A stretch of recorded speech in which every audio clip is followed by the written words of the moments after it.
ఆయన ముందు భాష సరిగ్గా మాడితే బెటర్ అని నేను హితం పలుకుతున్నాను. లోకేష్ బాబు తిట్టాల్సిన అవసరం ఏముంది? లోకేష్ బాబు టీసీఎస్ 10,000 ఉద్యోగాలు తెచ్చినందుక, కాగ్నిజెంట్ కంపెనీ నుంచి 8,000 ఉద్యోగాలు తెచ్చినందుక, ఏరోస్పేస్ వాళ్ళు కర్ణాటక వాళ్ళు మేము ఇవ్వలేం భూమని కేబినెట్ లో చెప్పి ముఖ్యమంత్రి సిద్దరామయ్య గారు చెప్పిన వెంటనే మా రాష్ట్రానికి రండి బెంగళూరు దగ్గర 8,000 ఎక్కడ అని చెప్పి పిలిచినందుక ఎందుకు తిడుతున్నారు మీరు? అసలు మీరు రాజకీయ విమర్శలు చేయదలుచుకున్నారా? ఇప్పుడు లోకేష్ బాబు తెలుగు రాదని వాదించిన మీరు ఇవాళ ఆ మాటలు మాట్లాడే పరిస్థితి లేదు. మనిషి మారాలంటే లోకేష్ బాబును ఆదర్శంగా తీసుకోవాలి. స్టాన్ఫోర్డ్ లో చదివి, ఇంగ్లీష్ మీడియంలో చదివి ఇవాళ తెలుగు అనర్గళంగా గంటల పాటు మాట్లాడే పరిస్థితి. అలా మీరు కూడా భాష నేర్చుకోవాలి. పూర్ణ లోకేష్ బాబుని తిడితే మీరు అది అవుతారని నేను అనుకోవట్లేదు.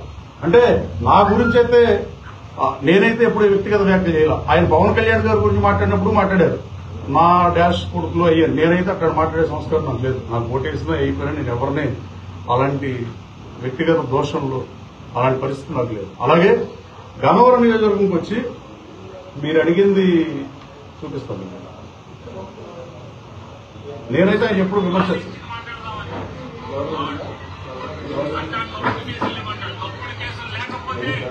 తప్పుడు కేసులే కాకపోతే రాష్ట్రంలో 175 నియోజకవర్గాల్లో 173 మంది జైలుకి వెళ్ళినోడు ఎవరన్నా ఏ నియోజకవర్గంలో ఉందంటే గన్నవరం నియోజకవర్గంలో మాత్రం. ఎక్కడ ఈ రాష్ట్రంలో ఎక్కడా లేదు. వంశీ మీద కేసులు తప్పుడు కేసులు కాదా? 2019 సంవత్సరంలో చంద్రబాబు ప్రభుత్వం తెలుగుదేశం శాసనసభ్యులు 2018లో పట్టాలు పంచి పెట్టారంట. దొంగ పట్టాలు అని చెప్పని ఆలోచన. దీనికి సమాధానంగా నాకు గన్నవరం వచ్చి మాట్లాడారు కాబట్టి పేరు నాని గారు, నేను సూటిగా అడుగుతున్నా. ఒక ఆయన చెప్పాల్సిన అవసరం లేదు. నాకు పరిచయం ఉంది, నా పార్టీలో కలిసి పనిచేసినప్పుడు నా పేరు చెప్పొచ్చు.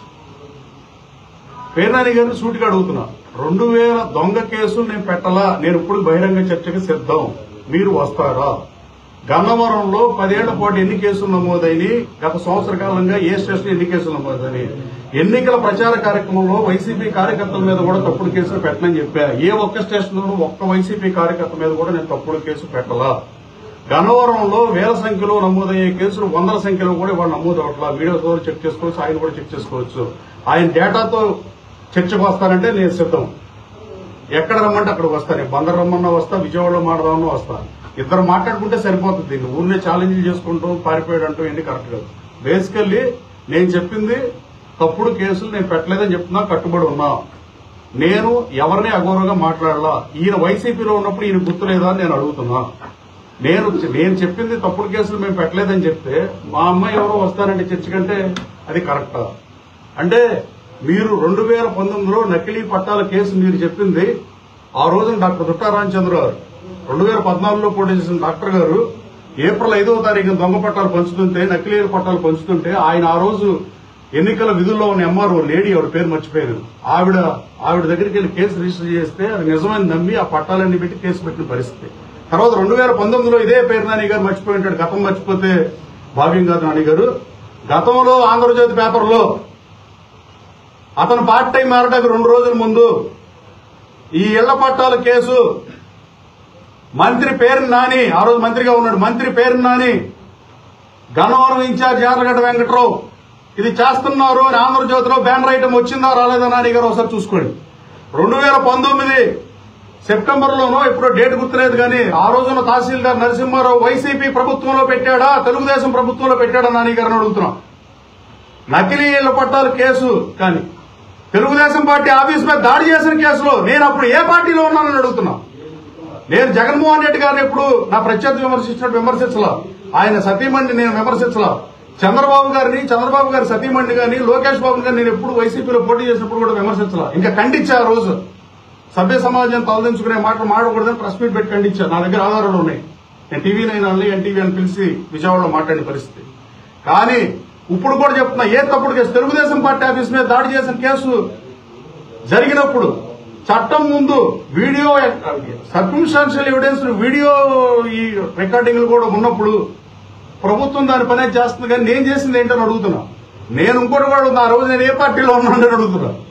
నేను ఎక్కడున్నాను అప్పుడు మాట్లాడేటప్పుడు మీరు తెలుసుకుని మాట్లాడితే మంచిది నాని గారు. నేను మీ గురించి ఎప్పుడు వ్యక్తిగత వ్యాఖ్యలు నేను చేయాలా. కానీ మీరు గన్నవరం వచ్చి మీరు అంత గతంలో కూడా పద్దాక అభ్యర్థి అన్నప్పుడు కూడా నేను మీ గురించి చెప్పాల. కానీ మొన్న గన్నవరం వచ్చి మీరు ఇట్లా మాట్లాడినాక మచిలీపట్నం వచ్చే మాట్లాడదామని నేను ఆగే ఆ రోజు నుంచి. నేను తప్పుడు కేసులు పెట్టలేదు. తెలుగుదేశం పార్టీ ఆఫీస్ దాడి కేసు ముమ్మాటికి నిజం. అది ఎవరికైనా అర్థమవుతుంది చూసే మనుషులకి. ఏ తప్పుడు కేసు పెట్టలా, గతంలో పెట్టిన కేసులు తప్ప. నాకు నేనుగా వెళ్లి ఏ కేసు పెట్టాలో నిరూపించాలని పేర్నాని గారికి ఛాలెంజ్ చేస్తున్నాను. ఆయన చర్చకు వస్తే నేను చర్చకు సిద్ధంగా ఉన్నా. అలాగే నాకు రాజకీయాల ఇంట్రెస్ట్, అందుకే బందర్పోర్టుకి సంఘీభావం ప్రకటించక 5 లక్షలు పెట్టి ఆర్టికల్ రాసి ఆడించారు. అంతే తప్ప నేనేమి ఒకసారి నా ఇల్లు అప్రూవల్ అయిపోయింది, నేను పోటీ చేయలేదని అట్లా మాటలు రాదు. రాజకీయ విమర్శ నేను చేయదలుచుకోవట్లేదు, ఇక్కడ ఆపేద్దాం అనుకున్నాను నేను. కానీ ఇవాళ నేను ఎప్పుడన్నా కుంభకోణాలు జరిగినాయంటే నేను ఎప్పుడన్నా మాట్లాడాను అంటే మౌనం అర్ధాంగీకారం అని మాట్లాడిపోతే ఇట్లా మాడతారా? నేను మాడతాం అయితే సభ్య సమాజం తలదించుకునే భాష నేను మాట్లాడలేదు, కానీ నేను మంచి భాష మాడతా. చర్చకి సిద్ధం. అలాగే మీకు పవన్ కళ్యాణ్ గారిని విమర్శించిన, లోకేష్ గారిని విమర్శించిన, చంద్రబాబు గారిని విమర్శించిన ఈ రాష్ట్రానికి ఏం ప్రయోజనం అడుగుతున్నా. మీరు అసెంబ్లీకి ఎందుకు రావట్లేదని అడుగుతున్నా. మీరు అసెంబ్లీకి వచ్చి మీరు మైక్ ఇవ్వకపోతే మాట్లాడేసింది పోయి అసెంబ్లీని అవమానిస్తారా? మరి పార్లమెంట్కి ఎందుకు వెళ్తారని అడుగుతున్నా. 4 ఎంపీలు కలిస్తే పార్లమెంట్కి ఎందుకు వెళ్తారు? మీకు లోక్సభలో ప్రధాన ప్రతిపక్ష హోదా కానీ ప్రతిపక్ష హోదా కానీ మీకు ఇచ్చారా? ఆయన ఎంపీగా పోటీ చేద్దామన్న ఆలోచనతో రాజకీయాల నుంచి తప్పుకున్నా నేను పోటీ చేయనని నాతో కూడా చెప్పిన పరిస్థితి. ఇది వ్యక్తిగతంగా ఆఫ్ ద రికార్డ్ మాట్లాడుకునే న్యాయం కాదు, నేను మాట్లాడదలుచుకోవాలి. కానీ నేను పోటీ చేయను, మా అబ్బాయి పోటీ చేస్తానని ఆయన గతంలో చెప్పాడు. మరి ఇప్పుడు వాళ్ళ అబ్బాయి పోటీ చేసినప్పుడు ఇవాళ ఆయన ఎందుకు అంత యాక్టివ్ అవుతున్నాడు? ఏమైనా ఎంపీగా పోటీ చేసే ఆలోచన ఉందా? లేదు. ఇంకోటి కూడా అనిపిస్తూ ఉంటుంది నాకు, బందర్ అయితే డెవలప్ అవ్వలేదు, కానీ బందర్లో మంత్రి పదవులు వస్తాం వల్ల కొంచెం ఎక్స్ట్రా ప్రవర్తిస్తున్నారు నాకు అనుమానం. ఆ రోజు 83 నుంచి బందర్కి 27 మంత్రులు ఉన్నాయి. గెలిచినప్పుడల్లా మంత్రి అవుతున్నారు. ఇక మంత్రి అయితే చాలు అనుకుంటే అది నియోజకవర్గానికి కూడా స్పెషాలిటీ తప్ప మీకు ఉందని భావిస్తే అది మీ పొరపాటు. మీ తండ్రి గారు మంత్రి చేశారు, మీ తండ్రి గారు గౌరవంగా బతికారు, మీ తండ్రి గారు ఎక్కడ బూతులు మాట్లాడినట్టు కానీ ఎక్కడ అసభ్యకర మాటలు మాట్లాడినట్టు కానీ ఎవరు అనరు. పేరు కృష్ణమూర్తి గారు అంటే ఈ జిల్లాలో అందరికీ గౌరవం నేను భావిస్తున్నాను. అది కన్నూరు కోటేశ్వరరావు అవ్వచ్చు, బోరగడ్డ నిరంజనరావు అవ్వచ్చు, ఏ క్యాస్ట్ అయినా ఏ నాయకుడైనా అలాంటి జిల్లా ఇది. మహానుభావులు లేని జిల్లా మీద గుడివాడ శాసనసభ్యుడు అతను మాజీ శాసనసభ్యుడు మాట్లాడతాడు. గన్నవరం, మచిలీపట్నం ఉన్న 7 నియోజకవర్గాల్లో మహానుభావులు పుట్టిన గడ్డ, భాష కోసం పనిచేసిన గడ్డ, భాషా ప్రయుక్త రాష్ట్రాలు కావాలని పనిచేసిన గడ్డ మీద వీళ్ళు భాష నవ్వుబాటుకు గురి చేస్తున్నారు. దయచేసి మీరు తెలుగు మాట్లాడుకొని నేర్చుకోవాలని కోరుతున్నాం. గన్నవరం విమానాశ్రయ విస్తరణ పనులు 5 సంవత్సరాలు వైసీపీ ప్రభుత్వంలో కుంటుపడితే యుద్ధ ప్రాతిపదికన చేపిస్తున్నాం. యాక్చువల్ గా సంవత్సరంలో పూర్తి అవ్వలేదు, కానీ ఇంకో 4-5 మాసాల్లో టెర్మినల్ బిల్డింగ్ ఓపెన్ అవుతుంది. భూముల సేకరణ అయిపోయింది. ఇప్పుడు కొత్తగా సేకరించేది లేదు. 1395 ఎకరాలు ఉంది. అది sufficient. Gannavaram airport, Bombay airport లోనే 1395 ఎకరాలు ఉంది. ఇప్పుడు మేము కొత్తగా ల్యాండ్ అక్విజిషన్ ఎయిర్పోర్ట్ చేయట్లా, ఇంటర్నేషనల్ టెర్మినల్ బిల్డింగ్ మాత్రం మేము కడుతున్నాం. అట్లాగే ఇంకొక ఆయన చెప్తాడు, పద్దాక గన్నవరం వచ్చి మాట్లాడేవాడు.